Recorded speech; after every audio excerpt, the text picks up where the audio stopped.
protective order is necessary, given the fact that the information that is relevant to this case and the discovery is almost all information that is of public import, public availability, and public record. Okay, well, I'll note your objection and I'll make sure to address that in the order that we enter on this. Okay, over for Mr. Smith. I don't know if Mr. Samuel or Mr. Morris. We consent to the entry of the order proposed by Mr. Schaefer. All right, Mr. Nolowitz. We consent to the entry of the order by Mr. Schaefer. Okay, and Mr. Gillen, anything you wanted to add generally on behalf of Mr. Schaefer? No, Your Honor, we consent to the proposal submitted by Mr. Schaefer. I would hope so. Okay, I think it was Mr. Beaver on behalf of Mr. Still. Yes, we consent, Your Honor. Okay, all right, Mr. Floyd, or not Mr. Floyd, but I don't know if it was going to be Mr. Harding or Mr. Kacharoff. Your Honor, this is Chris Kacharoff for Mr. Floyd. As I indicated to counsel in my previous email, I don't think the protective order is necessary at all. It's not like there's a snitch being revealed in any of these proffers, which is the typical scenario that one would expect to see protective orders entered. But notwithstanding, because of all the defense counsel want to do this protective order, I don't have any objection to entry of this order that Mr. Schaefer has proposed. Only thing I would add is, because it came out in the state's motion that the appearance in the motion was made to seem as though it was the Floyd team that leaked a video. Now, I don't agree, first of all, that there was a leak at all. But secondly, that cost me time and aggravation, because I've had to field phone calls from press relentlessly asking why Floyd leaked the video. And they got it. And I asked them where they got this information from, and the universal response was, well, the state put it in there. They put your email in the motion. Well, the state didn't put the other email in the motion, which was that we had made a typo. Mr. Harding had originally said, we are the source of the leak. He meant to say, we are not the source of the leak. And so they played upon that. And that, quite frankly, is irrelevant to the motion, but it cost me aggravation. So I just wanted something on the record from the state, just acknowledging we weren't the ones that were doing it. Well, I don't know if the state's in a position where they can actually say definitively who did or did not. If I recall from their emergency motion, they noted that you later acknowledged it was a typo. I don't know why the need for the email attachments, but here we are. And I think we've all, when we signed up for the case, agreed for some level of aggravation, but here we are. I think, was there anything else though, other than the note there that you think we need to address as it relates to the terms, exact terms of this protective order? No, Your Honor. Okay. All right. Thank you, Mr. Kacharoff. Or is it Mr. Cromwell on behalf of Ms. Latham? Yes, Your Honor, and we consent to the proposed order by Mr. Schaefer. Okay. Mr. Miller on behalf of, excuse me, Ms. Hampton. Judge, if I may, Ms. Hampton does not believe that an order is necessary, that this is one of the biggest cases the country has had, and that transparency is very important. Since I've been working with her for the last 2 years, she has always said that she wanted to be 100% transparent. And that is why we are opposed to having any kind of regulations on what we can expose and what we can't. But with that in mind, we will adhere to any court order that the court does, and will do so with diligence. But Judge, in being transparent with the court, and to make sure that nobody else gets blamed for what happened, and so that I can go to sleep well tonight, Judge, I did release those videos to one outlet, and with all candor to the court, I need the court to know that. Well, I appreciate that candor, Mr. Miller. Is there anything else, though, you'd want to add in terms of, I suppose I would lodge it as an objection to the protective order, but not a vigorous one, I suppose. Is there anything else you'd want to add, though, your thinking behind why you felt these proffers needed to be part of the public record? Because it feels like that should be part of the analysis that I had to do of justifying a protective order. Okay, if the court will entertain me, Judge, all four of those people that did their proffers, they stood in front of you, they did their plea, it was all recorded, it was sent out there for the world to see.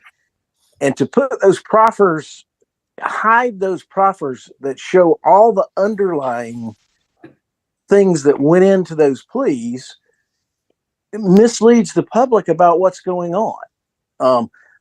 I don't believe that two of those defendants were directly related to my client. And I don't believe that either one of those hurt my client. If anything, I believe they helped my client. And the public needs to know that. So please keep that in consideration in any order that you do. And Mr. Miller, how would your ability to eventually get that in front of the public at a trial be foreclosed by a protective order saying this shouldn't come out until it's determined to be admissible and it should come out at the trial? Judge, the problem with that is that this is a very, very public trial. We all know that. How many newspaper organizations are out there right now looking at it? That allows the DA's office to set the tone for the entire trial without giving consideration to the other side of the coin. And that's what needs protecting, Judge. And the public has a right to know.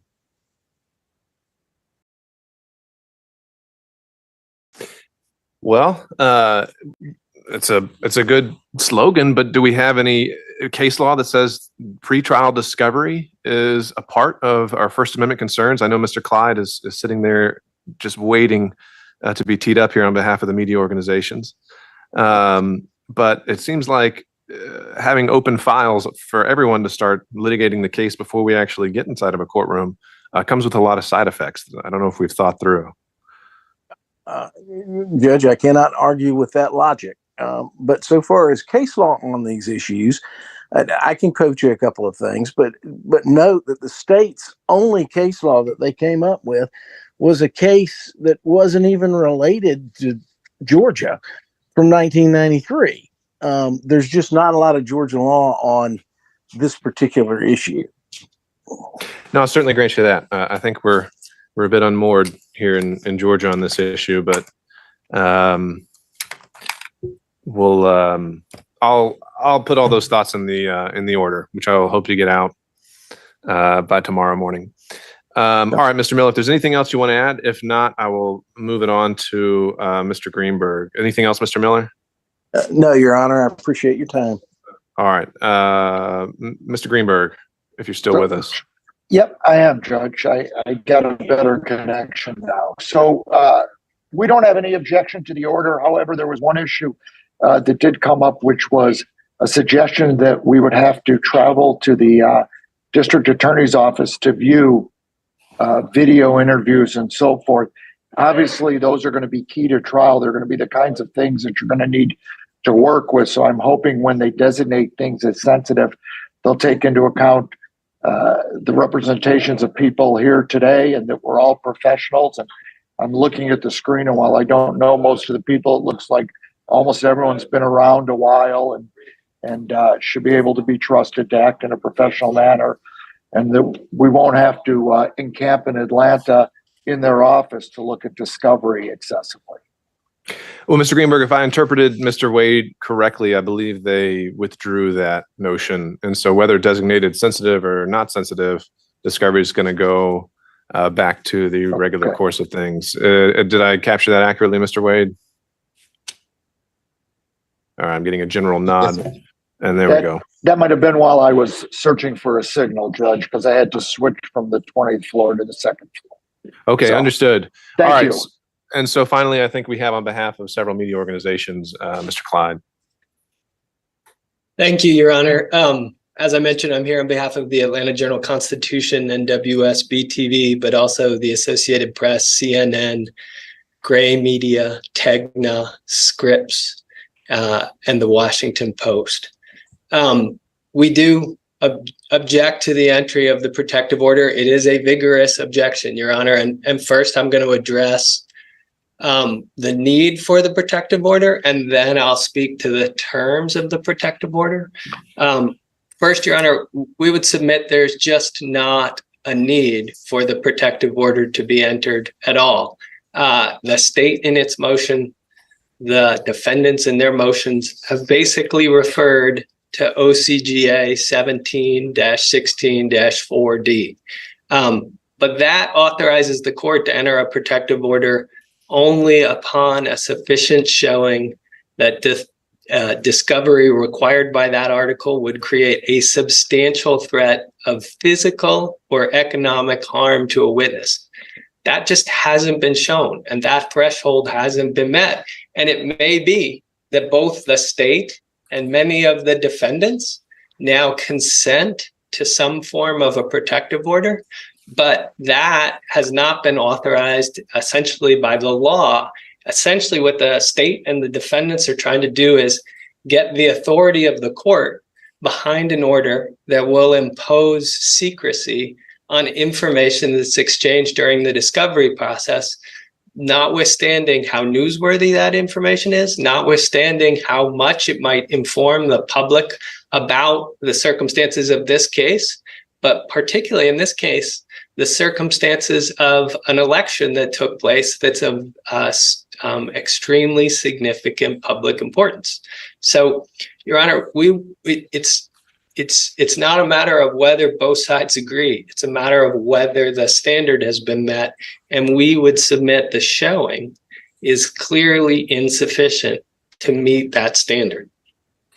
I would also note that the primary authority cited by the state, Gentile versus State Bar of Nevada, is a case where the United States Supreme Court overturned an effort to limit the speech of attorneys by the Nevada State Bar. So it's not a decision that supports the entry of restrictions on speech. It reversed the entry of a restriction on speech. So, Your Honor, I'm going to address the terms of the protective order because in the event the court decides to enter a protective order, I think it's very worthwhile for you to take a hard look at some of the terms. So Let me start though with first principles with you, sir. Sure. Do you agree that the 11th Circuit in the United States Supreme Court have said there's no public right to pretrial discovery?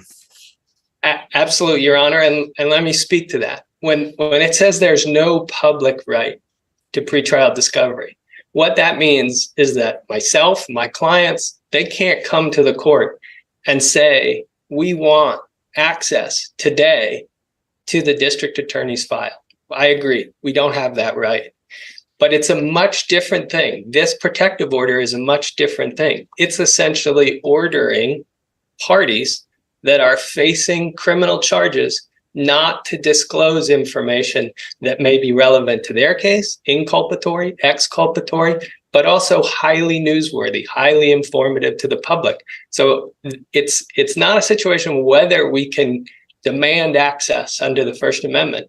It's whether the imprimatur of the court should be used to seal away information that is relevant, not just to this case, but to informing the public about the circumstances that are a matter of public. But it may not be relevant at all. We haven't made that determination. Discovery doesn't necessarily go into relevance. There could be things that are completely inadmissible that a jury should never hear, but that you're saying should be on the front page. And Your Honor, I'm sorry, when I use the word relevant in that sentence, I mean relating to, bearing on. The legal standard for relevance isn't essentially the issue for the newsworthiness of the information. I agree the court may ultimately exclude it, or the court may allow it to be admitted.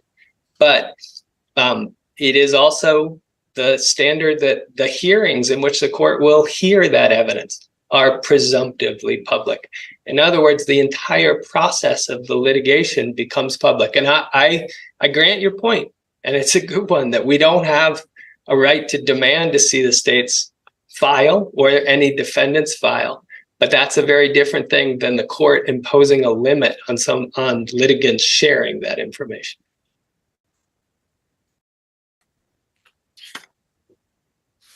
Your Honor, I'm going to jump to the terms of the protective order because I think there also are troubling terms within the proposed protective order, and I'm speaking to Mr. Schaefer's protective order at this point.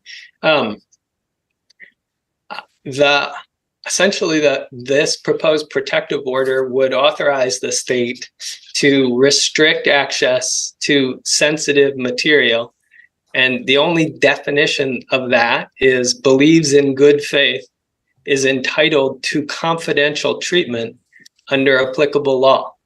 And Your Honor, I would argue that a complete departure from the standard that was articulated by the General Assembly that is part of Georgia law, as we just read, the standard that's set forth in 1716 4D, and it's quite demanding. It requires a showing about essentially physical or economic harm to a witness. This standard is completely amorphous, and it's essentially to get delegated entirely to the state to decide, at least as a threshold matter. That provision is in conflict with Georgia law. At a minimum, there's got to be standards, and those standards have to track Georgia law. When you say Georgia law, you just mean that one provision under the Reciprocal Discovery Act? I do, because I believe that's the only provision that authorizes the entry of this kind of protective order. What about the courts? The court just has general equitable powers to organize and control all members and attorneys appearing before it. Your Honor, I believe that the court does have general powers to control the courtroom and the court proceedings. But in terms of imposing limitations on speech, I think there would have to be a legislative basis for that.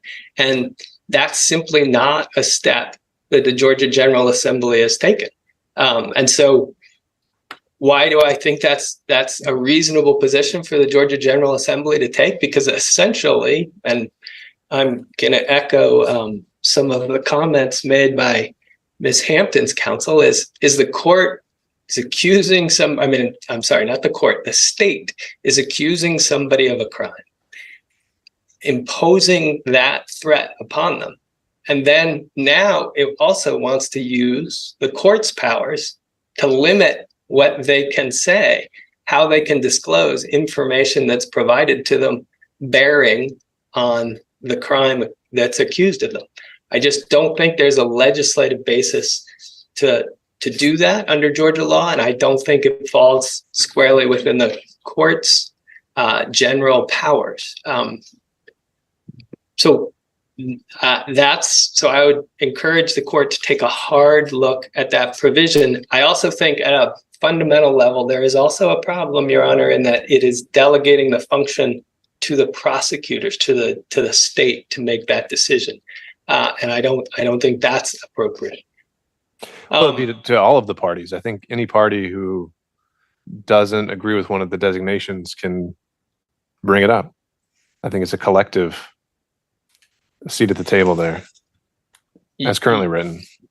Your Honor, I understand that they can then oppose the position, but at a minimum, there would have to be standards that everybody had to comply by. It may be the case, and it's frequently true in litigation, that both sides are happy to proceed in secrecy, but that is generally not the approved approach of our court system. And so this structure would have to have standards in place that would limit the decision making. Otherwise, both sides could just, as a matter of convenience, say, "Hey, let's agree to keep all of this information confidential," notwithstanding how newsworthy, how informative to the public it might be.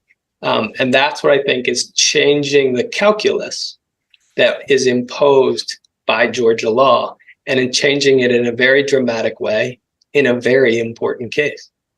And so in your mind, is there a way to salvage this protective order? Or is it just simply the case that there shouldn't be one at all? Your Honor, our position is there shouldn't be one at all. And that's a full stop right there. There shouldn't be a protective order in this case.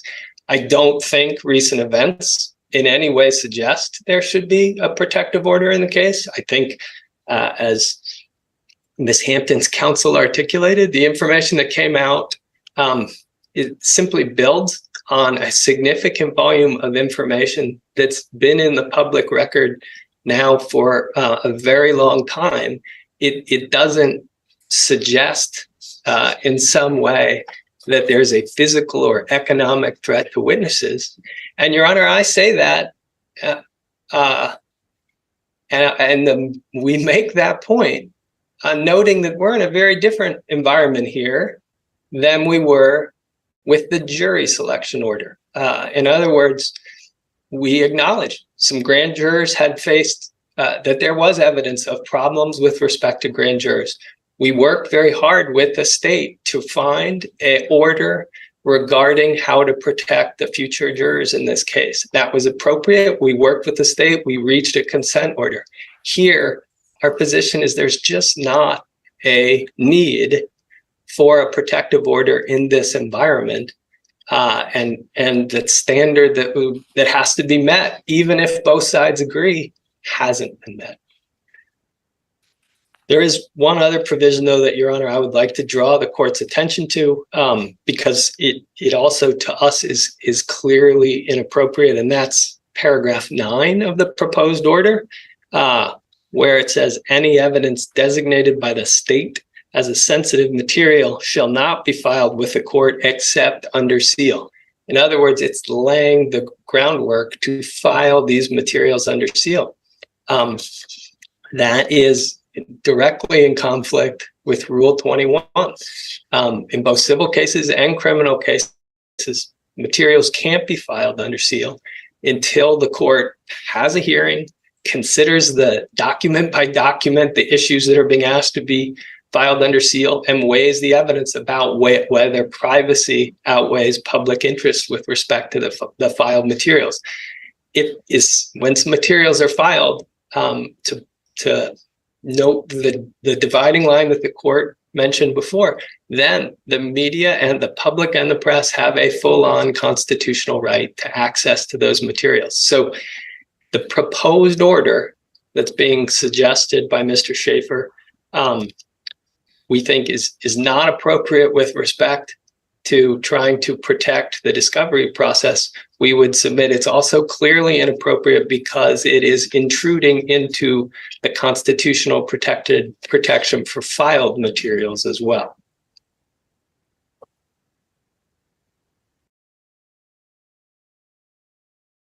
All right, thank you, Mr. Clyde. Let me do this. Why don't I start with the state and then go to Mr. Schaefer if there's any response, if necessary and if desired, and then I can also open it up to the floor as well. So, Mr. Wade. Yes, Judge. On behalf of the state, just kind of as a threshold matter, it's the state's position that the media interveners do not have standing in this matter.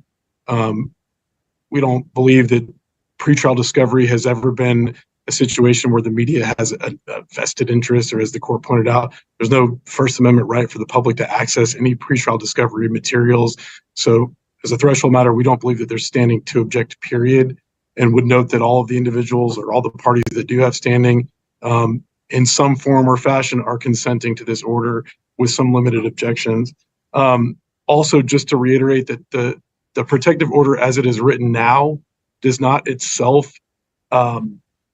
restrict any particular discovery. It simply creates a mechanism through which the state can designate discovery material as something that should be protected, sensitive material, gives the defense the opportunity to object, and then creates a mechanism by which the court can make the ultimate determination if there is some dispute. So we believe that, notwithstanding the provisions in 1716-4D, that, as the court earlier pointed out, that this type of order is clearly within the inherent power of the court to manage the proceedings.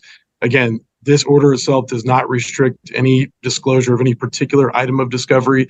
It just creates a mechanism through which that determination can be made at a later date. Okay.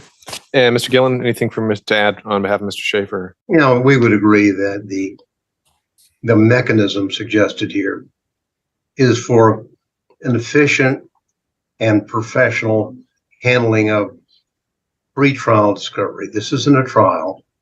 It's our getting information. And we want to do that in a way where we get as much of the information as we can and are entitled to without any kind of limitations being placed upon it by the state. And, for example, the videos. We want those videos as soon as they're made to review them, to assess them, and to prepare our defense. The proposed order agreed to by the parties, and understanding Mr. Clyde's position that that he does have standing, I need not, frankly, address that. I will say that this proposed order allows the flexibility of the parties not to let the state make a unilateral decision. If they make a decision we disagree with, then we'll be raising that with the court. Now, I hope that doesn't really happen much.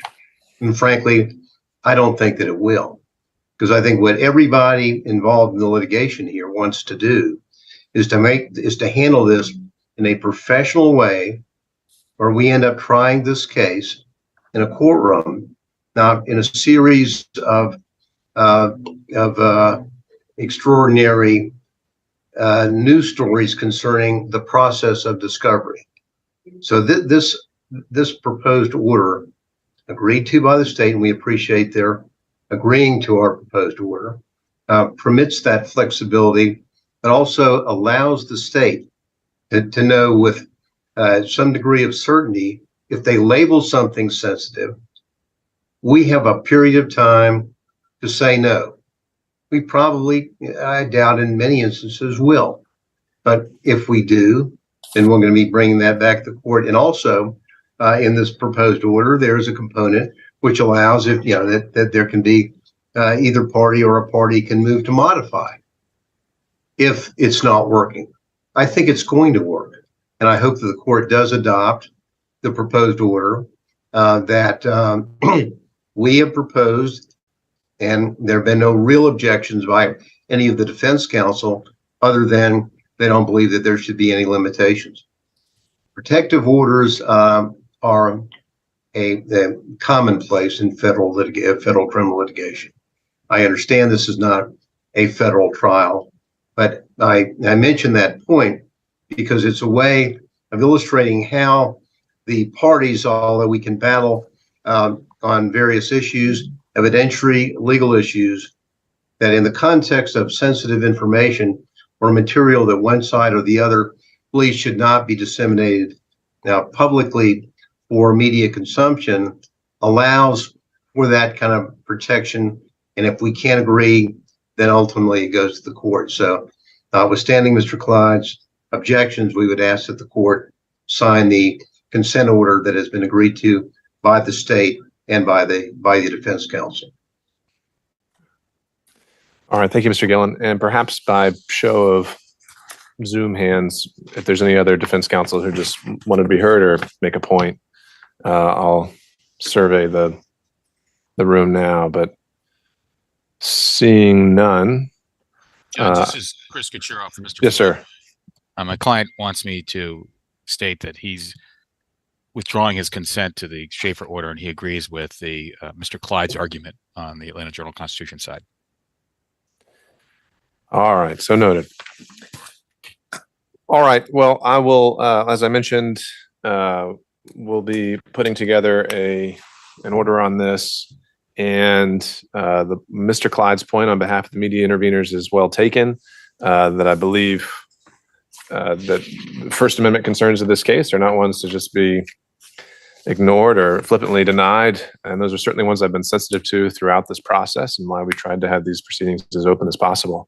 However, pretrial discovery, I think, places us in a very different realm, and there are, as my understanding and reading of much of the federal case law on this point, I guess I'll highlight Seattle Times, which is a United States Supreme Court case from 1984, as well as, I think it was Anderson,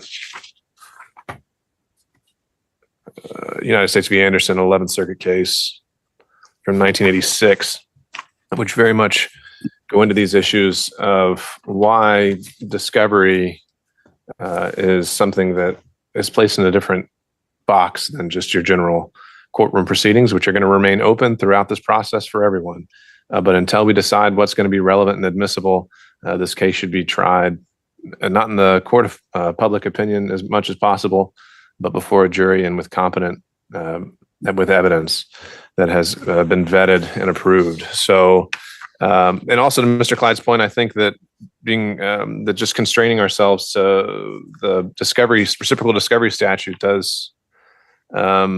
may not address all of the points raised in the protective order.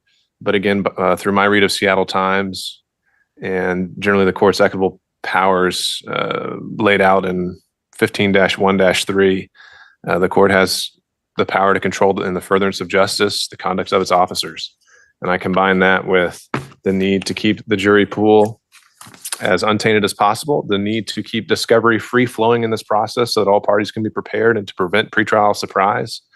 We've already seen what may happen if a protective order isn't put in place, which is onerous logistical burdens that we're going to have to discuss. And I think a protective order mitigates, if not protects against all those entirely. So again, I'll be looking very closely, Mr. Clyde, at some of the other First Amendment aspects you raised, such as the ceilings to courtroom filings and that sort of thing. But I certainly will be modeling a protective order based on that proposed by Mr. Schaefer. So to that end, we'll conclude on that issue. I do want to highlight, and since everyone's here, we can open the floor to general housekeeping, I suppose. But I did want to add, we have our another discovery deadline coming up on December 4th for reciprocal defense discovery. I've received and reviewed 2 motion extensions for that on behalf of Mr. Meadows and Mr. Clark.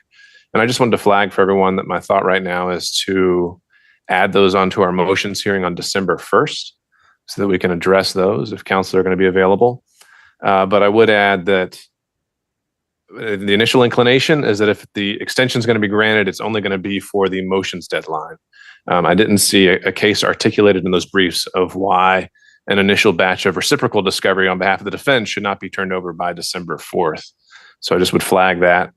And I would think that if anyone else is anticipating wanting to file motions for extensions, that it would most likely be more conducive to do all that in one batch on the 1st as well. And we can consider those issues. So with that, is there any other kind Will of Zoom housekeeping? be available on, I'm sorry, Your Honor, will Zoom be available for the hearing on the 1st? All right, Mr. Greenberg, if that is necessary, I'll certainly entertain the request. I understand I think you said on trial in Illinois or something like that. All right. Yes. Thank you. All right. Any other counsel want to be heard on that or any other housekeeping matters since we're all here? Okay. Seeing none, then be on the lookout for that supplemental notice for the 1st. And we will see you all then, those who are on the schedule. Thank you all. Thank you, Your Honor. Thank you, Your Honor.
So what we just saw was hold on. What we just saw was hold on. What we just saw. So what we just saw pretty much was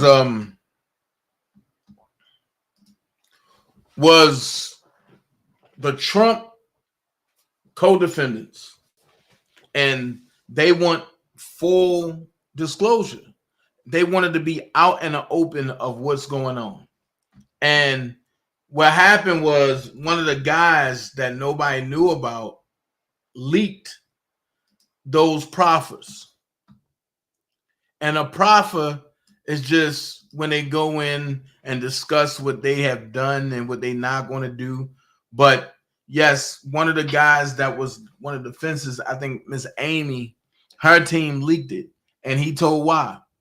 But the problem that I have with that is that the team that I represent, right, and the team that I'm down with, which is Harrison Floyd.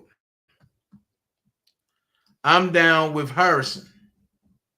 So when I see this, I looked at it and I said, you know, I got to bring this from a non-biased statement in a non-biased way, and which I don't have no problem with doing. However, what kills me is that,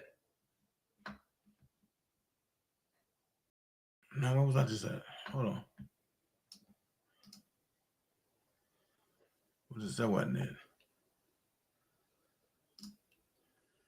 Dumbass freedom of speech, John.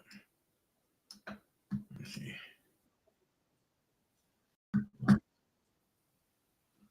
Came on that. I was looking at something. I don't know what it was I was looking at. But yeah, what kills me is that I was just looking at something.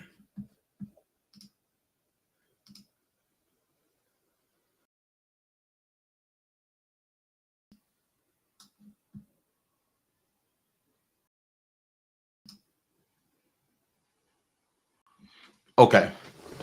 What kills me is that they tried to say that Harrison Floyd team leaked the proffers because of the rebuttals that we are giving to those people. Now, it's not that anybody is leaking anything. Oh, here it is. I'm sorry. It's not that anybody is leaking anything, because nobody's leaking nothing.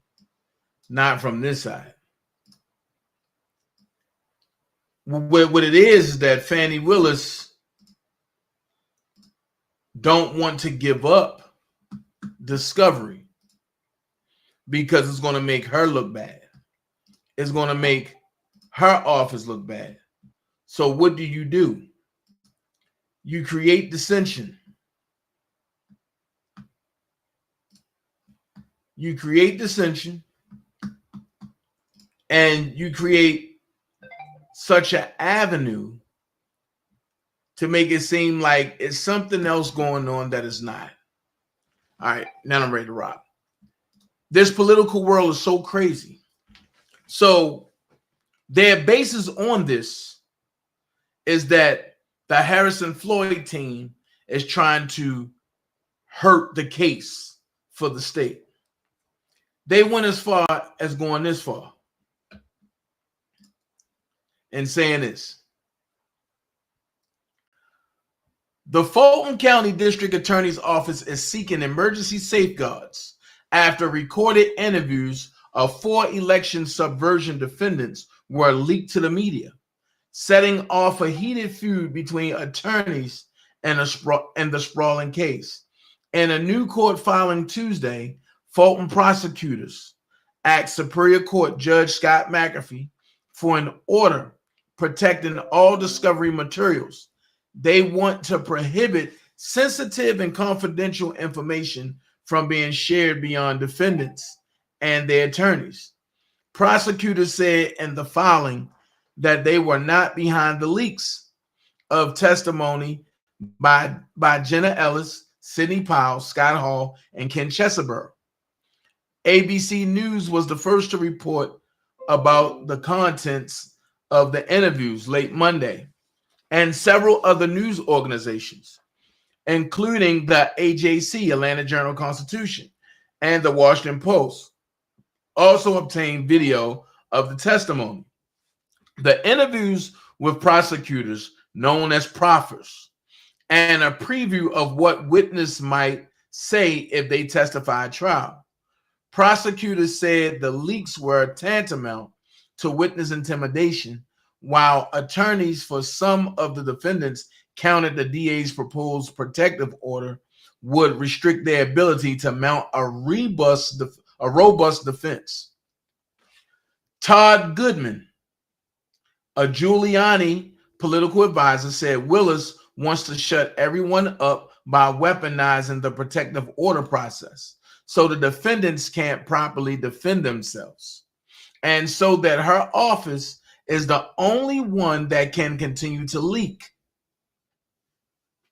Did y'all hear that? Todd Goodman, a Giuliani political advisor, said Willis wants to shut everyone up by weaponizing the protective order process so the defendants can't properly defend themselves, and so that her office is the only one that can continue to leak. That means leak evidence out to the public of what they want to leak out. Ellis, Powell, Hall, and Chesebro were charged alongside former President Donald Trump, Giuliani, and 13 others in August for their alleged roles in working to overturn Georgia's 2020 election results. As a result of the four pleaded guilty to lesser crimes over the last 6 weeks in exchange for no jail time and their cooperation in the case. Prosecutors had previously asked the protective order. Prosecutors have previously asked for a protective order limiting the disclosure of discovery materials. If approved, a judge could hold a violator in contempt. But McAfee didn't act on their requests. The remaining defense attorneys who represent the other 15 defendants in the case all received copies of the proffers as part of the discovery process earlier this fall. Protective orders are common in civil cases, but less so in criminal matters. When implemented, they limit what evidence defense attorneys can share with outside parties, including potential witnesses who could help their clients. Hours after the DA's office requested an emergency order, McAfee scheduled a hearing on the matter for Wednesday afternoon. During a Q&A at the Washington Post Live's Global Woman Summit on Tuesday, Willis expressed her displeasure that the interviews were released. Surprising? No. Disappointing? Yes, Willis told the interviewer. In their filing, prosecutors said the release of the recordings is clearly intended to intimidate witnesses in this case, subjecting them to harassment and threats prior to trial, constitutes indirect communication about the facts of this case with co-defendants and witnesses, and obstructs the administration of justice in violation of the conditions of release imposed on each defendant. So in a separate court filing, attorneys for defendant David Schaefer argued that what Willis proposed was too broad. They said Willis failed to meet her legal burden of showing a substantial threat of physical or economic harm to a particular witness, and urged McAfee to oppose the DA's request. Schaefer's team provided the text of an alternative protective order should McAfee deem it necessary, which it said was backed by attorneys for Trump and 4 other defendants. Their proposal would require the DA's office to designate certain evidence as sensitive materials and give defendants 14 days to contest the designation. The DA's office said that going forward, it would not produce copies of proffers to other defense teams as part of the discovery process to prevent future public disclosure. Instead, it said defense teams would have to visit the DA's office to view the recordings confidentially. They may take notes, but they will be prohibited from creating any recordings or reproductions, prosecutors wrote. While some attorneys pointed fingers at the DA's office, prosecutors suggested the legal team for defendant Harrison Floyd was behind the leak. Let's say it again. While some attorneys pointed fingers at the DA's office, prosecutors suggested the legal team for defendant Harrison Floyd was behind the leak. Citing an email exchange with defense attorneys, the DA's office, and the court. In it, one of Floyd's attorneys said it was Harrison Floyd's team that leaked the interviews. No, that's not how that go. That's what I mean when I say Fanni Willis lying, because that's not what it said. The DA's office noted, however, that Floyd's attorney later followed up and said his prior email was a typo and that his team did not communicate with the media. Floyd himself pushed back on X, the social media site previously known as Twitter. Look, he tweeted at Willis, if I was going to leak something, it wouldn't be about Sidney Powell or Jenna Ellis. He instead shared audio featuring Ruby Freeman, the former Fulton election worker he is accused of harassing as part of the case. I wouldn't hide behind a journalist. Source privilege, he continued. You would know it's from me, like caller ID. Whoa. And here's the order that they put in.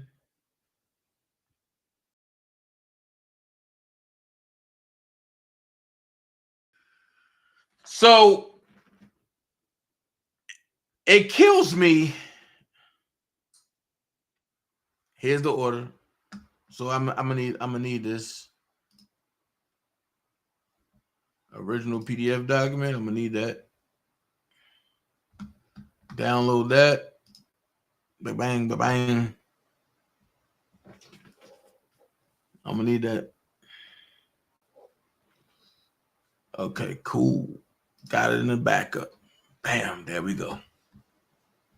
All right. So good. So the crazy part about this is that Fanni Willis knows she had court today. And Fanni Willis herself didn't even show up. I find it funny that now when I told people about how corrupt Fanni Willis is, and you still got the idiots on YouTube that say, well, I'm going to contact Fanni Willis' office. I don't give a damn. I have a freedom of speech. My First Amendment will not be taken from me. And I can report on anything that I see fit that I want to report on. But instead of Fanni being in Georgia, and if you notice, she couldn't even attend a Zoom call. And she wasn't doing nothing because 11 minutes prior to her going to court, this happened. This happened. As well as State's Attorney Aisha Braveboy here to talk about the incredible meeting that they had today and exchanging ideas, as well as the work that they plan to do going forward. State's Attorney Braveboy. Thank you very much. And thank you all so much for being here. I am truly glad to be standing side by side by one of the best warriors in the fight for justice in our democracy, Fulton County District Attorney Fanni Willis. DA Willis is bold. Let me stop this. This lady right here is a Soros-backed state's attorney in Maryland. Later on, I'm going to get to why I don't like her. I'm going to get to why no conservatives like her. Instead of fighting for what's right, they fight against a person who they don't like. So let's finish this. She's a fearless leader and masterful in her work. I consider us sisters in the field of law and sisters in pursuing justice for our communities. She's also a fellow Bison. We both have ties to Howard University. Miss D.A. Willis was an undergrad. I went to law school at Howard University. And we carry that Bison pride with us every day. In Prince George's County, we are aggressively prosecuting perpetrators of crime and holding individuals accountable. You're lying. Especially violent repeat offenders, an issue that we discussed between our offices earlier today. My office has an over 90% felony conviction rate with a 95% homicide conviction rate. If that's the case, why nobody from the Checker crew got locked up then?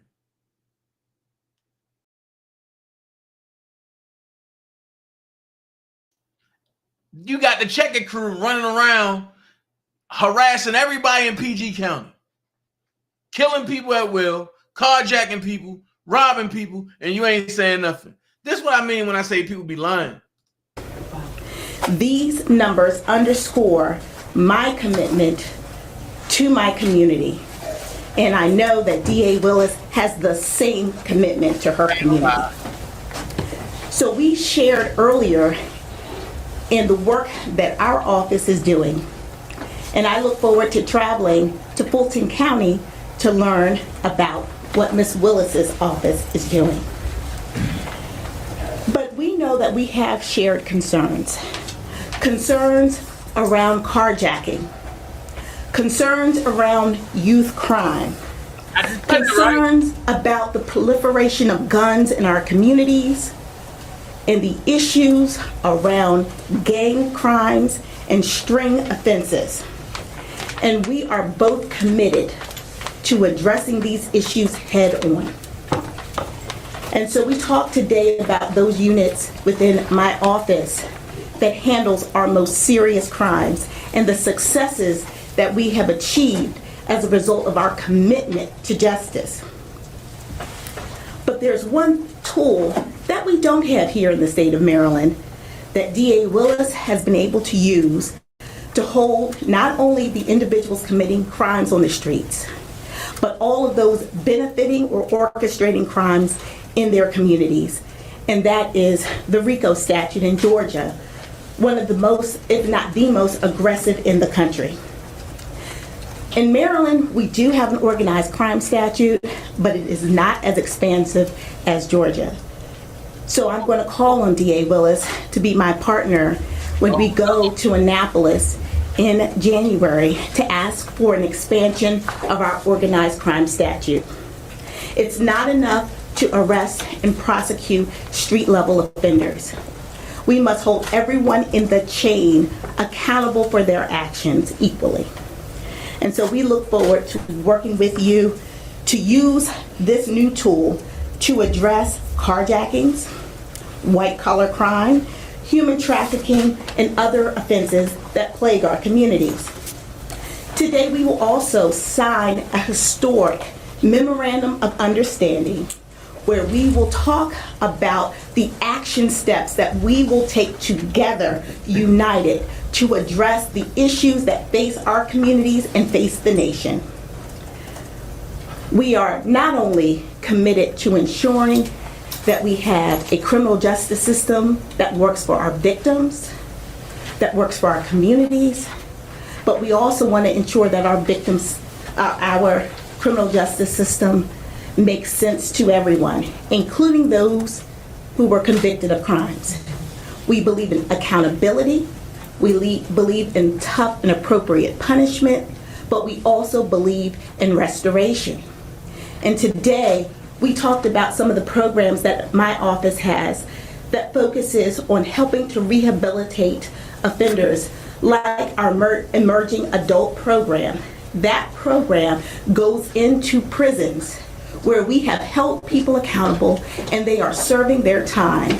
But we know that over 95% of the people who are in prison today will return to our communities at some point in the future. And we want to make sure that they don't reoffend. Our emerging adult program has been in a pilot phase for a couple of years. This year, we have embarked upon creating a stronger and more robust emerging adult system, which provides wraparound services for those while they are serving their time and when they come home. It's not enough for us just to arrest and just to prosecute. We are very good at that, and our numbers and our commitment has shown that. But we also must ensure that these individuals don't commit further crimes, and we must address the issue of mass incarceration. And so we are committed to doing that while protecting the safety of our community. That is number one. So I'm so thrilled that DA Willis and I share these values, and we are going to memorialize that today. And I look forward to partnering with you always, because you are a tremendous leader in our community, and you are someone that I look up to. And thank you so much for visiting my office, and thank you and your entire team for listening to us. Thank you. So, good afternoon. I really just want to thank the members of State Attorney Brave Boy's office who are here. I shared with the State Attorney that I'm a fangirl, and I had been looking at many of the initiatives that she was doing in Prince George's County. What is so important about our two offices is they are so similar in the fact that our populations are not very different, similar in the fact that we are dealing with urban communities, similar in the fact that we both have the privilege of serving very diverse communities with many different needs. Similar in the fact that we want to make sure that we are both committed every day to keeping our community safe, and we want to do that by having creative ideas and then keeping the best of the ideas that are old and that we want to make sure that we continue to do. And so both of her are what I call real prosecutors. I, like her, am very happy that I have a team with me, and we also boast of a 93% conviction rate in Fulton County, Georgia, because we are serious about prosecuting crime and violent offenders. But I have said it many times, we cannot prosecute our way out of the problems that our communities face. And you have just come up with some brilliant programs that will be entering Fulton County, Georgia as soon as January of 2024. I brought my staff here so that we could learn firsthand about your reentry program. And that is just a brilliant brainchild of yours, because the reality is this: she is correct. People are going to prison, but they are coming home. They are coming back to our communities, and we need to make sure that when they return with the tools that they need to be successful, so we do not see them again. And so in 2024, we will begin to assist people not after they get out of prison, but 18 months before they hit the door. And so I really am just humbled that you would take the time to teach that to your sister state down in Georgia.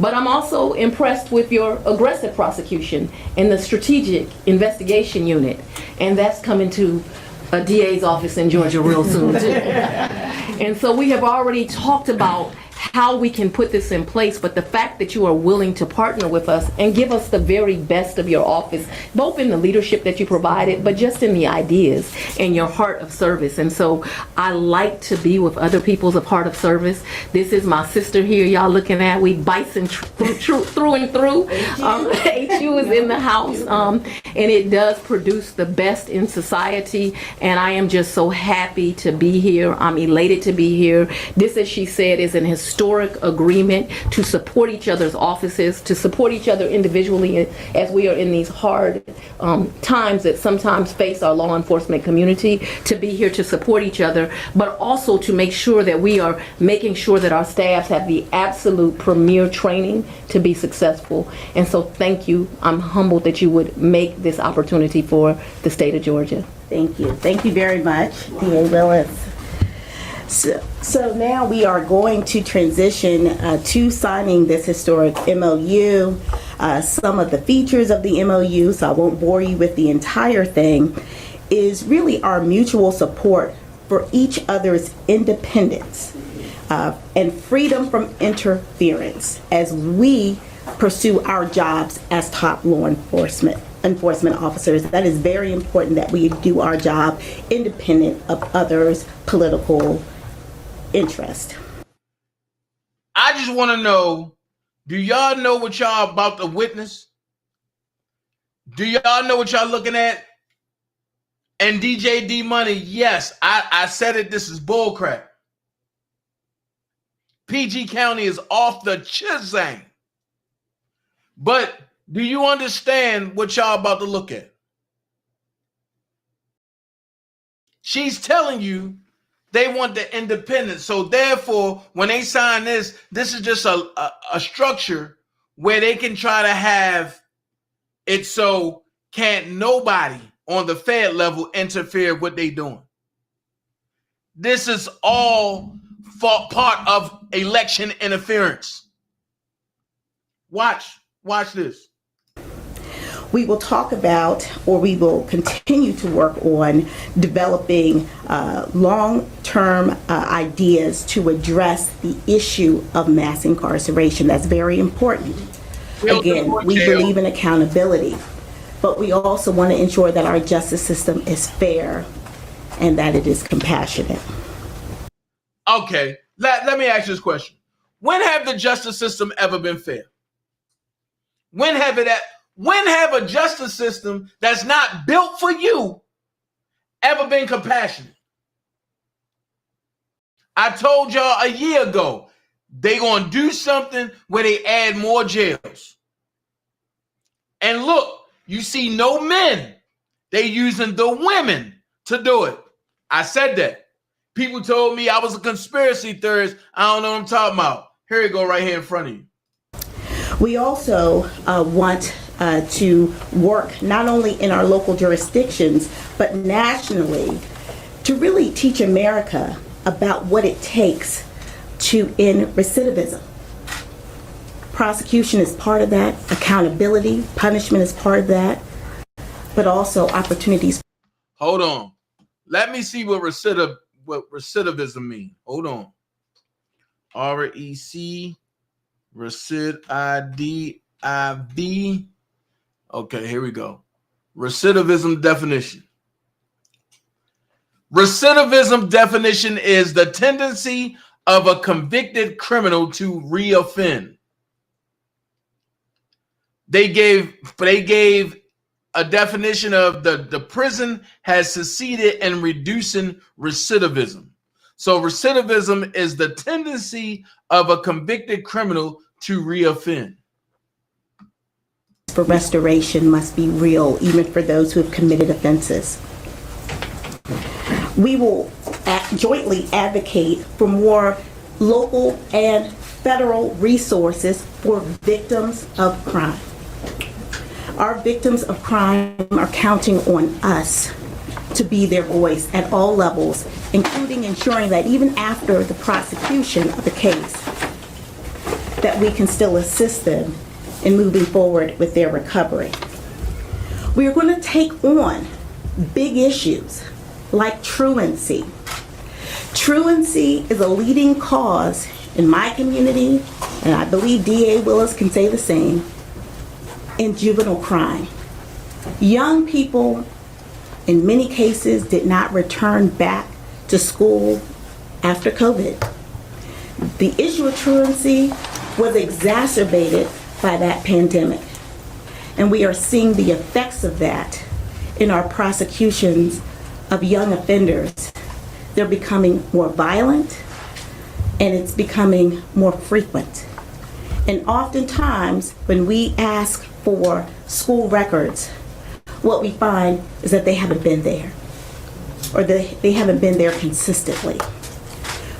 We have to pull back that layer from our school systems, not to blame anyone, but to come together as a community and say this is a real crisis.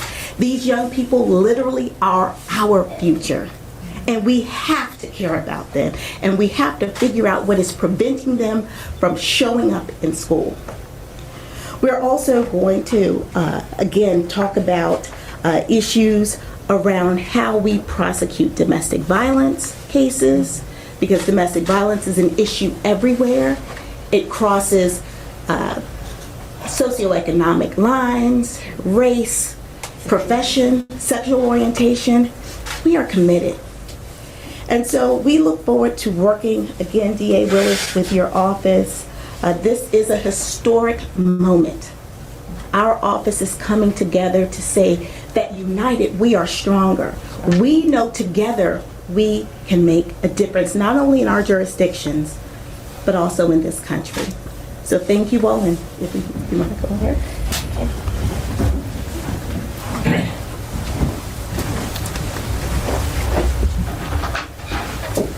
A big moment.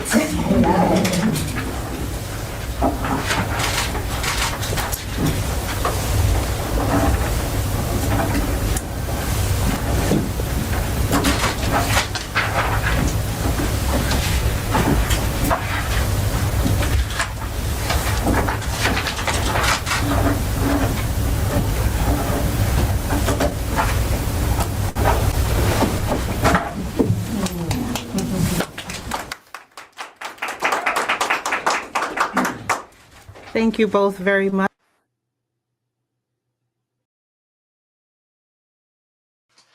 So with that being said, that's where Fanni Willis was. That's where she was at. Instead of being where she needed to be at on the court call. I said that to say this. I don't trust Fanni Willis, and I don't trust the DA up in Maryland, where I'm from. I'm from Baltimore, but that DA is from PG. I will be talking about what happened to Merlin Mosby later on today. It's 2:58. I'll be back at 6:30, and we're going to talk about some other things. And I'm going to show you how the R. Kelly case ties into every case that's going on now. Okay? So y'all go ahead. Y'all be blessed. Y'all go get y'all lunch. I'll be back. And when I come back, we're going to talk about it. All right? Peace. When the chips are down, these civilized people, they'll eat each other. When the chips are down. Say it, what you gonna do now? Hope you're ready, cause I'm really about to put it down.